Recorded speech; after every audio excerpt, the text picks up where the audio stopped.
Hello students.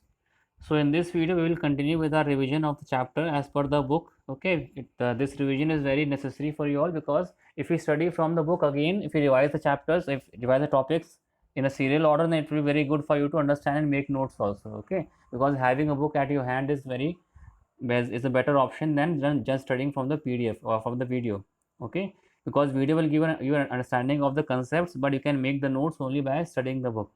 Okay, so these are very simple things. See, actually all the things we don't need to go through because we have studied them in videos also. So there are many things which you can understand very easily just by reading them once. Okay, like for example, defining functions. So all of you know what is the syntax for defining the functions. Okay, functions are what? They are the key doers within a program. Okay, they are the block of code which are used for performing any specific action. Okay, a function once defined can be invoked as many times as need by using its name. All of us know that once a function has been defined, it can be used anytime, any number of times, just by invoking it by using its name. Okay, without having to rewrite the code. We don't have to rewrite the code again and again. We have to just define the function once, and just by using its name we can call it any number of times in our programs. These are very simple things which all of us know because we have studied this in the videos also. Okay, this is just for a revision case. What is general format? All of us know. Okay, the function named after def keyword, what is there? The function name is specified, and then the list of parameters is given. Okay, then what is there? The doc string. I have told you what is the doc string. It is a comment. It is a multi-line comment, or it may be single line comment also. It is a comment which is used for defining the purpose of our function. Okay, the doc string is given over there. Okay, it is usually given in multi-lines. Okay, that is why it is given in triple quotes also. Okay, then we have the statements. The statements are the main statements which are the executable statements within the program or within the function. The docstring is not an executable portion. Docstring, though docstring is an attribute which can be accessed by using a dot operator along with a function name. We can print the docstring if we want, but the docstring is not an executable portion of the function. The executable portion of the function are only the statements which are given after the docstring. Okay, like here these statements could be single statement also, it could be multiple statements also. Okay, then what will happen after you have completed the statements? Then again what will happen? We will complete the we will mark the ending of the function by again starting the next new line of the main function from the starting level, from the starting indentation level. It means that how will specify that a particular line of code is within the block of code. We will specify that by using indentation in the block of code. How we can do that? See students, how are we defining a function? We are defining a function just by specifying a colon after the parameter list. Okay, what does this colon indicates? This colon indicates that whatever statements are about to follow, they will be a part of a block, which is the block which will be contained within the this function statement. This function statement is now going to contain a block. Okay, and that block of code will come under the function statement only. Okay, this is the function, or this is the purpose of using the colon after the function def statement or the function definition. Okay, the colon statement is used in the function definition to indicate that the statements which are after this colon, they are a part of the function block. Okay, and we also use indentation after the colon to indicate that whatever statements are indented after the function header, all those statements are a part of the function. Okay, whatever statements are indented, whatever statements are written with the indentation after the function header, okay, all those statements will become a part of the function. So how will you indicate the end of the function? We will indicate the end of the function by starting the next line from the without any indentation. Okay, we will start the next line without any indentation to show that now the function has ended, and now we have now started the we have now started with the main function or the calling function, which we now call this function in our main program. Okay, so now these lines which are not indented, they are not a part of the defined function, they are outside the function scope. Okay, now for example, here a simple function has been written here. So this def sum is the function header. Okay, it is taking two parameters here, x and y. Okay, and then again we are doing the sum of these two arguments within the function. We are writing s is equal to x plus y, and then we are returning the sum of these two parameters by using the return statement here. Okay, and then the next two lines which are written here. Okay, here this again the main function has not been defined here, but you can see what is there. If you wanted to write the main function, then how will you write them? We will write them at the level of the function header without any indentation. Okay, like if I wanted to write two lines in the main code, then how will I write them? I will write them without any indentation at the level of the same level at that of the function header. Okay, the lines in the function block are written with the indentation. They are written within the function block by giving some spaces or indentation. But what is there in the main line of code? The main block of code is written without any indentation to specify, to denote that that particular block of code is outside the scope of the function. Okay, now these are very simple things. Okay, I'm just revising them with you all. Okay, now say we can this function, you can this portion you can already study from the book itself. Okay, because all these things we have discussed. What is the function body, what is the indentation? Okay, all these things we have discussed, so there's no need to be waste time on that. Okay, now we will straight away move on to the flow of execution in a function call. The flow of execution, I will again revise. I will like to revise it once. Why? Because some people might have some confusion in understanding how the flow of execution takes place when a function is being called. Okay, so first of all, we have to understand that the function and every function is not will not be executed. Every function is unexecutable unless it is called. Okay, every function will execute only when it is called. Okay, we can write a function, we can create as big a function as we want, but what will happen, that function will not be of any use unless and until it is called. Okay, so no function can execute unless and until it is called by the main function. So this is the main purpose of the, this is the main you can say it is the main logic behind the flow of execution in a function call. So what happens whenever whenever a Python program starts executing, the whatever program is defined, that is not executed at the start. What is executed? How does the execution start? The execution starts from the line which is following the function definition, because that line is the line of the main program. Okay, the main program is that program which will call the function which has been defined earlier. Okay, see that function, the body is separate from the main part of the program. Okay, that main part of the program is only used for calling the function by writing a function call. Okay, by invoking the function, by calling the function, that function, that main program will call the function, and then that function body will be executed. Okay, and then if there is some expression or some value to be returned, that expression or value will be returned by using the return statement at the end of the function. Okay, now the flow of execution, it is very clear to all of you. What is actually the what is meant by the flow of execution? The flow of execution refers to the order in which the statements are executed during a program run. Okay, simply what you can do, see this def sum xy is a function header. Okay, and sum ab is what? Sum AB, using sum ab we are just calling this function. Okay, so what is the difference between the two? Def sum xy is the function header which is used to specify that now whatever follows the function header is the definition of the function.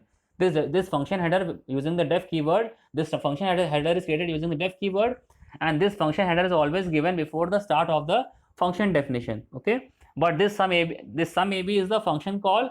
This function call is always written within the main program. This function call is not the part of the function body. Okay, this function call is a part of the function body only when we are calling the same function, or when we are calling some function inside another function. Okay, so that is another case. Okay, but in simpler terms, in simple cases, when you are studying this, you can understand that this function call is generally written within the main function, main program, and that is not a part of the function body. Okay, it may be a part, it may be a part of the function body, but generally in simple cases, in simple programs, this function call is not a part of the function body. Okay, in recursion and in recursion and other complicated functions, in some cases this function call may also be a part of the function body also. We can also call another function inside other function. Okay, what we can do, we can define a function, and within that function also we can call some another function, or we can call the same function also. So both things we can do. Okay, inside a function body we can call some other function also, and inside that function body we can call that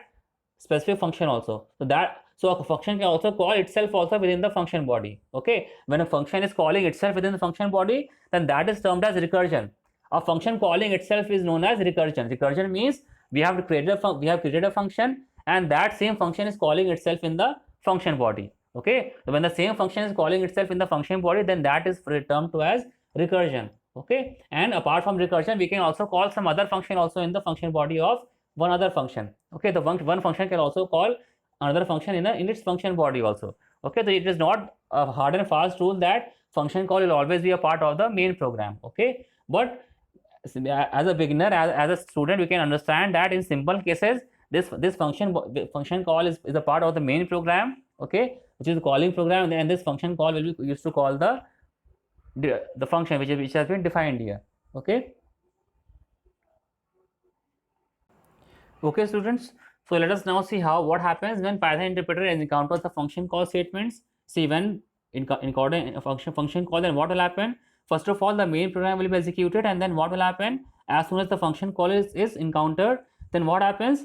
Then that function call will take the function will take the interpreter to the function definition. Okay, as soon as the function is called, the interpreter is taken to the line which is the first line of the function itself. Okay.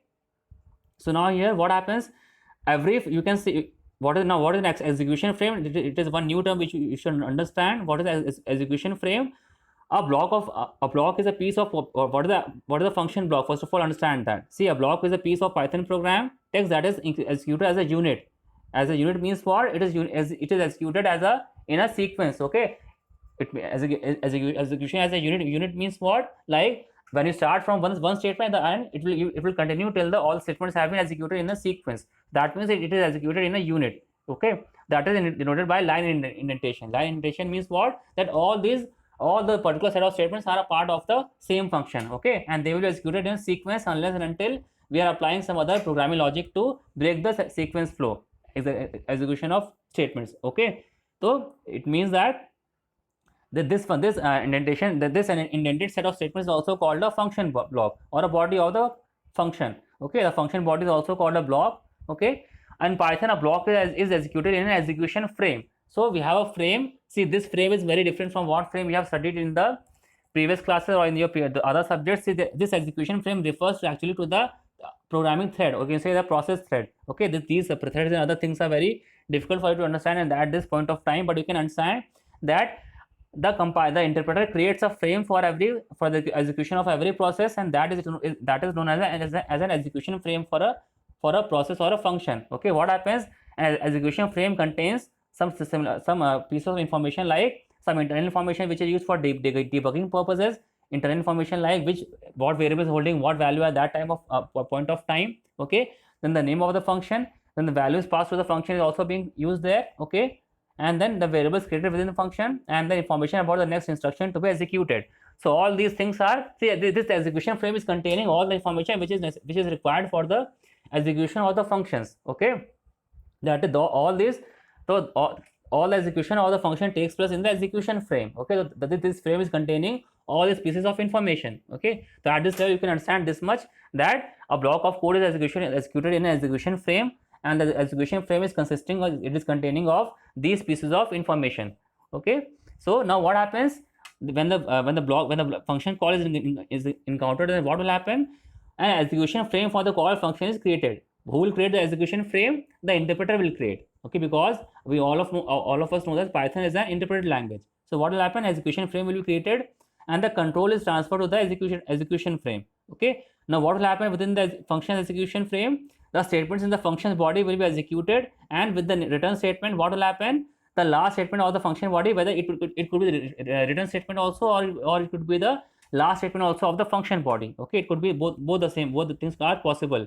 It could be return statement also, or also it could be also the first statement or the last statement of the function body, because all of us know that return statement is optional.